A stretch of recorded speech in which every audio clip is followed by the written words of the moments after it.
Welcome back to segment number 2 here, and we're going to talk about the first 4 pro games on the contest, and this is an interesting game, Terry. You know, they're all, these are all tough to call here. We got the Texans going to the Jaguars. Jaguars seem to have some new enthusiasm in the fan base with Gardner Minshew, ex-Cougar, at the helm there, quarterback. And I'm liking him. They're 4-4. Texans 2-5. Deshaun Watson, I watched them, play the Seahawks. When he's on, he's on. He's tough to beat. I mean, you cannot let him run free in the backfield because he'll kill you. That's what happened to us. I don't know. 2.5-point favorite. Texans going to Jacksonville. I haven't made my mind up with this one. I have. All right, let me give you some stats, folks. The Texans are 4-1 against the spread in their last 5 games in November. They're also 4-1 against the spread in Jacksonville. Now, conversely, the Jacksonville Jaguars are 5-0 against the spread against AFC teams, and they're 3-0-1 against the spread in their last 4 games in week number 9. I love that stat. And besides that, did it work last week? It did. Okay. So, for this reason, folks, I like Terry's Washington Cougar quarterback Gardner Minshew. Minshew. I can never get that one right. And I'm going to take the Jaguars. I got to go Texans here.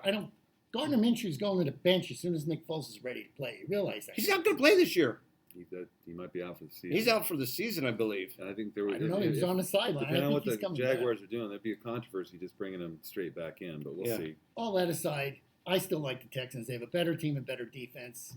I'm going to go Texans here. Okay. Hard for me to go against Deshaun Watson, but I'm going to take the Jaguars with you. Yeah, J.J. Watt's out for the year, too, for the Texans. Don't forget that. On defense. Next game, we got the Titans going to the Carolina Panthers. 4-4 Titans going to the Panthers at 4-3. They've had their bye already. Panthers are a home favorite at 3.5, about where it should be. Yep. Well, the Panthers, they started out slow last week, but then Kyle Allen got his act together. The Panthers are 4-1 against the spread in their last 5 games, folks. The Titans are 5-13-1 against the spread in their last 19 games in the month of November. I know they've made quarterback change. I guess we'll be in November. No, we'll be in November, Tara. We'll be in November. It's November the 2nd or 3rd, actually. So I'm going to take Kyle Allen and the Carolina Panthers and give the 3.5. Dave? I think I'm going to go with the Titans here. Panthers got smoked last week by the 49ers, so everybody thinks they'll just come back and blow out the Titans. It'll be a close game. Panthers will win. They ain't going to cover the 3.5. Okay. 21-20. Yeah, I think that hook could be it. I'm going to go on the Titans as well. I don't really like either of these first 2 games when it comes to a betting favorite. Next game, we got the Bears going to the Eagles. 3-4 Bears going to the 4-4 Eagles. Eagles looked down, 2 weeks ago. They looked like they looked great last week against the Bills. I know that. Who's who? I don't know. Good. Dave still wants to fire his coach. 4-4, they're certainly not done. No, they're not out of it at all. It's up in the air. Well, let me give you some stats, folks.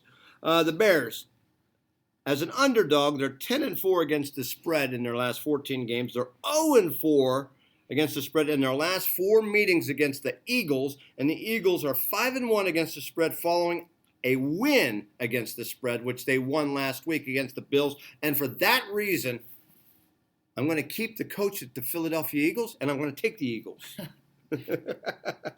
I don't want to fire the coach. I just question him and the general manager's motives. Okay, so I like the Eagles too. This one I like a lot. Dave, we're going to make it unanimous. You can't go against the Eagles 2 weeks. Oh, yeah. You know what? Yeah, I'll have a heart attack if he does that. I'll tell you something. I am taking the Bears. I think the Eagles win by 3. Deshaun Jackson's back this week. They're a lousy favorite, but the good news is if you do take them, most of the time this season when they were a favorite and they cover, they blow you out. They only, if they do cover, they blow you out. It's not a close game, but I don't see it against this kind of defense. Only another thing that spooks me about this, the Bears resemble the Bills from the AFC. Good defense, no offense. But the problem is the Bears have a little dissension. They can't decide if they want to keep Trubisky as their quarterback. Yeah, they're having problems too. But I'm just saying Eagles is a favorite here, especially at home at the Link. They do one thing wrong, the crowd's on it. Big time. I'm taking the Bears in a 5.5, but the Eagles are going to win the game. Okay. And our last game, Tara. We got the Colts going to the Steelers. On the contest, Colts are a 1.5-point favorite. On the board today, it's a pick 'em. So it's gone back and forth. 1.5 is close to pick 'em, but Colts there's no favorite in this game.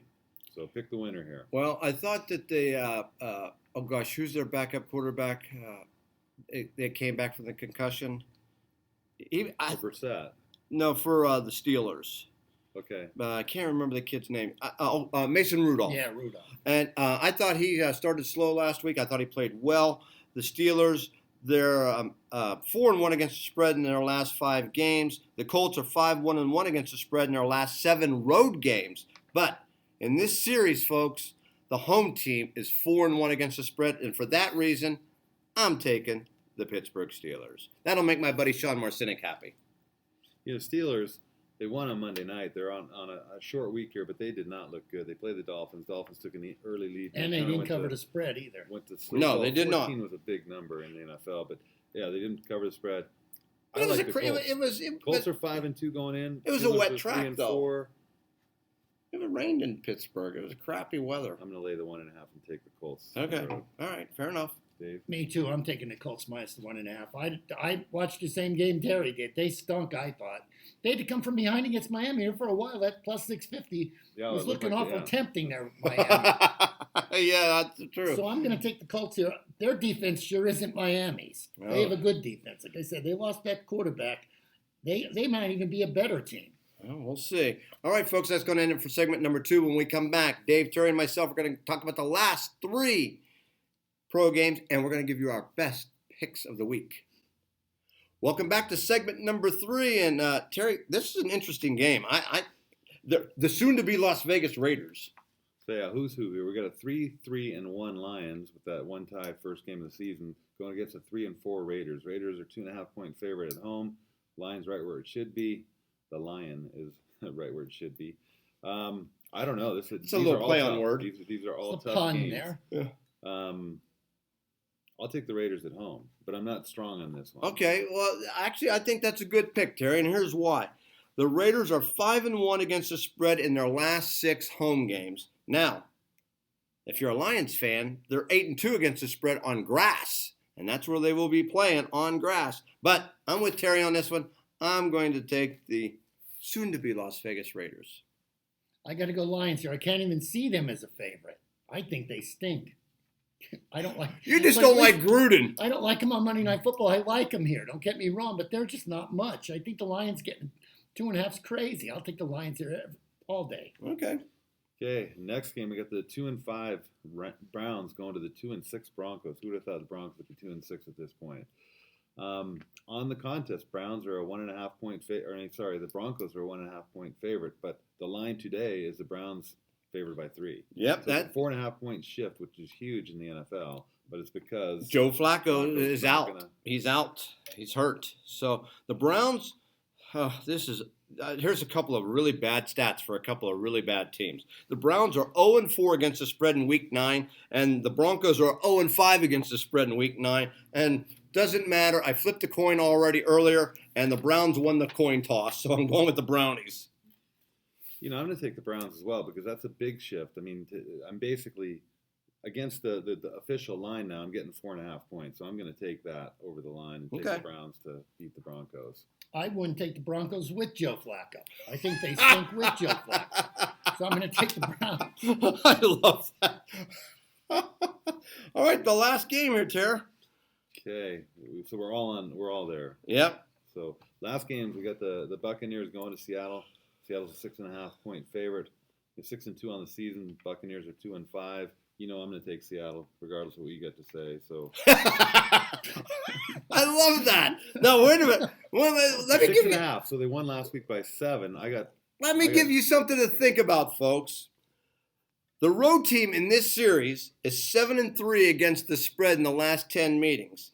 But that being said, Jameis Winston is PU. I'm taking the Seahawks.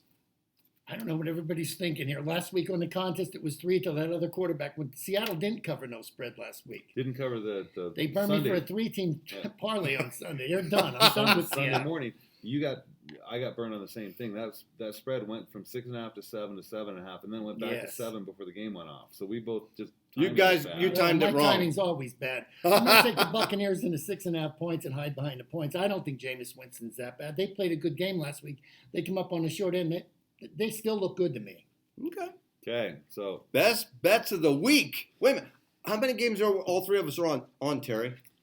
our totals. No, on this week. How many games? So we all took the first game. We all took Florida. Okay. And we all took the Browns, and that's it. Those 2 games. Just those 2 games. Okay.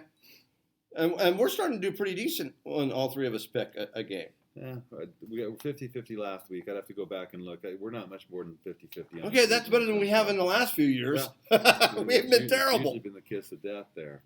So best bet's tough this week. It is really real tough. To me, there's not a lot of them that jump out. I do like the Browns over the Broncos.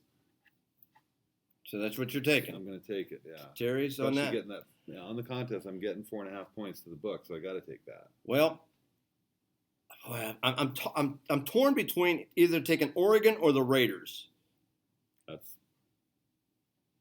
I'm going to take the Oregon Ducks, and that will be my best bet. Okay. So he's real confident. Yeah. You noticed that, huh? And finally, mine's going to be the Browns over the Broncos. I don't care if John Elway's quarterbacking. I'm taking the Browns. Nice. Okay. All right, folks. Let me tell you something. We've had a great turnout this on Monday nights. I'm really surprised, especially last week's game with the Dolphins and the Steelers. Neither team was strong, but anyways, hey, we want to thank everybody for coming out and see you next week. This Monday, you got the Giants and the Cowboys. Oh, that's right. That's Oh, big game. So come on out. Take care, everybody.